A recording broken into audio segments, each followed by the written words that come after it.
जय श्री राम। कैसे आदरणीय मित्रों आप? मैं लक्ष्मीपुत्र डॉक्टर कुमार गणेश, जयपुर बीकानेर से प्रणाम। आज का किस्सा आर डी बर्मन का हिस्सा। अब आप कहेंगे ये शीर्षक आपने लिखा है कि हीरो के रूप में आर डी बर्मन। क्यों भाई? लगभग 13 या 15 फिल्मों में आर डी बर्मन ने एक्टिंग की थी। 13 या 15 फिल्मों में आवाज दी थी और 3 फिल्मों में एक्टिंग की थी आर डी बर्मन ने, है ना? तो अब देखने वाली बात ये कि ये क्या किस्सा हो गया कि भाई महमूद ने, तो आपको ये भी पता होगा कि महमूद ने अपनी जो एक फ़िल्म थी, छोटे नवाब, वो जो बना रहे थे, उस फ़िल्म में सबसे पहले आर डी बर्मन को मौका दिया था, संगीतकार के रूप में। याद है? घर आए, घिर आए बदरा, घर आजा बालम।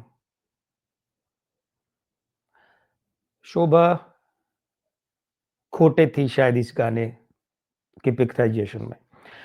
खैर जनाब, बात ये है लगभग 1967 के थोड़ा इधर-उधर की, और उस वक़्त महमूद बैठे थे एक और महत्वपूर्ण व्यक्ति हिंदी सिनेमा के, एनसी सिप्पी, इनके साथ। एनसी सिप्पी कई फ़िल्मों के निर्माता, सह-निर्माता रहे हैं।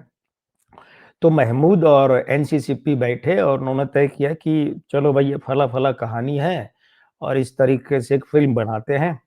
और फ़िल्म में चूँकि संगीत तो भारी रहना ही था, क्योंकि इसमें जो एक बहुत महत्वपूर्ण भूमिका महमूद साहब खुद निभाने जा रहे थे, वो संगीत के जानकार की, उस्ताद की भूमिका थी। तो संगीत देने के लिए आर डी बर्मन को पंचम को लिया गया।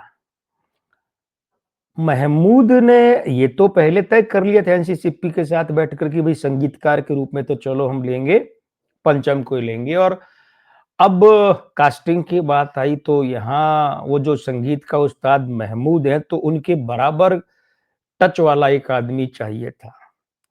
तो महमूद ने फिर ये राय बनाई कि इतना बढ़िया और एक नेचुरल यानी स्वाभाविक कॉमेडी वाला आदमी, तो भोला-भाला सा, बिल्कुल ऐसे जैसे गाय आदमी है, कोई चालाकी वगैरह कुछ नहीं, सीधा-साधा। तो उस रोल के लिए पंचम को ही कर लेते हैं, यानी आर डी बर्मन को। तो महमूद ने तय कर लिया कि पंचम को रखना है फ़िल्म के हीरो के रूप में। किशोर कुमार को भी उस फ़िल्म में साइन किया गया था और किशोर कुमार का भी बहुत महत्वपूर्ण रोल था। तो अब बात हो गई कि ठीक है, इधर महमूद फाइनल हो गए, हीरोइन के रूप में शायरा बानो हो गई, जिनको वे बहन मानते थे महमूद, क्योंकि दिलीप कुमार को उसी नाते वे नौशा मियाँ मतलब दूल्हे मियाँ, जीजा कहते थे वे। तो शायरा बानो या शायरा बानू वो फ़िल्म में हीरोइन हो गई, महमूद इधर हो गए, उधर किशोर कुमार हो गए और आर डी बर्मन यानी पंचम फाइनल कर लिए गए, बाकी रोल तय तय करा करा के। लेकिन हुआ क्या इस बीच में कि वो फ़िल्म के लिए उन्होंने निर्देशक तय किया था, वो थे ज्योति स्वरूप। तो ज्योति स्वरूप थे, तो उन्होंने भी अपना सुझाव दिया कि यार महमूद भाई, बाकी सब तो ठीक है, लेकिन भाईजान इसमें स्टार कास्ट नहीं बनी है, इसमें स्टारडम नहीं है, ये फ़िल्म बिकेगी कैसे? बना तो लेंगे हम, बिकेगी किसके नाम पर? तो महमूद खैर बड़ा नाम था ही, लेकिन महमूद के साथ दूसरा नाम भी तो बड़ा चाहिए था, किशोर कुमार। ठीक है, बहुत बढ़िया आर्टिस्ट थे, ये बात सही है, गंभीर में भी, और वो गंभीर भूमिकाएँ प्राय 2-4 को छोड़ के की नहीं, उन्होंने कॉमेडियन ही किया। तो लेकिन उनके नाम पर भी फ़िल्म बिके, ये मामला कठिन था। तो महमूद एक नाम, दूसरा नाम तो ज्योति स्वरूप, और फिर सब बैठे, ज्योति स्वरूप ने समझाया कि देखिए वो आर डी बर्मन के नाम पर बाज़ार में फ़िल्म बिकेगी नहीं, देखने कौन आएगा? भाईजान सिर्फ़ आपके कंधों पर फ़िल्म रह जाएगी। तो ख़ैर सब मिलकर आखिरकार इस बात पर सहमत हुए कि आर डी बर्मन को सिर्फ़ संगीतकार रखा जाए, कलाकार के रूप में हटा दिया जाए, नहीं लेंगे। अब आप रुकिए 1 मिनट, यहाँ महमूद को ऐसा क्यों सूझा कि पंचम को कॉमेडियन लिया जा सकता है?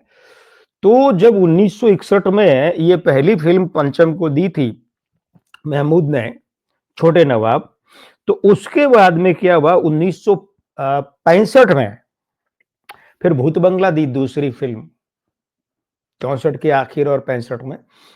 तो भूत बंगला में पंचम ने रोल किया था, महमूद के साथ कॉमेडी की थी। तो महमूद को वो बात याद थी कि यार ये पंचम कॉमेडी बड़ी अच्छी करता है, बड़ा नेचुरल कॉमेडियन है। तो उस कारण से उन्हें इस फ़िल्म में याद आया कि अरे पंचम को ये रोल देते हैं, लेकिन बाद में सहमति बनी कि स्टारडम डालना, स्टार कास्ट करनी है तो फिर पंचम को हटाया जाए, रिप्लेस किया गया और फिर लिया गया सुनील दत्त को। अब भी आपको फ़िल्म का नाम याद नहीं आया? महमूद, सायरा बानो, किशोर कुमार, सुनील दत्त कुछ याद आया? अभी भी नहीं आया? अभी भी नहीं आया तो फिर वो भी समझिए कि भोले-भाले वो जो कैरेक्टर था उसका नाम भी भोला था, सुनील दत्त का। उस फ़िल्म में नाम भी भोला ही था और सायरा बानो उनके पड़ोस में रहती थी। अब कुछ याद आया? पड़ोसन, मेरे सामने वाली खिड़की में एक चाँद सा टुकड़ा और वो यक चतुर नार करे सिंगार। बाकी गानों को तो भूल जाए, ये 2 ही बहुत है भाई, धमाल मचाने के लिए। तो हाँ, पड़ोसन ये फ़िल्म थी वो। तो बाद में फिर सुनील दत्त को लिया गया और सुनील दत्त के आने से क्योंकि सुनील दत्त उस समय बड़ा नाम था, बड़े स्टार थे। ताज़ा-ताज़ा उनकी 64 में फ़िल्म रिलीज़ हो चुकी थी, सुपर डुपर हिट हो चुकी थी मिलन और वैसे भी वो 60 के दशक का बहुत बड़ा नाम था सुनील दत्त। तो सुनील दत्त के आने से मार्केट वैल्यू हो गई फ़िल्म की। फ़िल्म रिलीज़ हुई, बेशक बड़ी धाकड़ हिट रही, लेकिन महमूद के मन में हमेशा के लिए बात रह गई कि यार मुझे पड़ोसन फ़िल्म में पंचम को लेना था भोले के किरदार में। खैर मित्रों, कुछ बातें हमेशा के लिए रह जाती हैं। कभी ख्वाहिशें पूरी नहीं होती है, कुछ ख्वाहिशें ऐसी भी होती है। लेकिन आपकी ऐसी कोई ख्वाहिश हो कि फलाँ व्यक्ति, विषय, क्षेत्र, दल, पार्टी, राष्ट्र, राज्य, प्रसंग से संबंधित आपके साथ सुनाइए, तो बताइए आप, अपना सुझाव लिखिए। मैं कोशिश करूँगा कि वो आपकी बात पूरी कर सकूँ। ये वीडियो कैसा लगा? अगर अच्छा लगा, तो आप पसंद कीजिए, करवाइए। अगर ये चैनल अच्छा लगा तो सब्सक्राइब कीजिए और नहीं भी लगा है तो भी अपना प्रेम बनाए रखिए। मैं लक्ष्मीपुत्र डॉक्टर कुमार गणेश जयपुर बीकानेर से प्रणाम।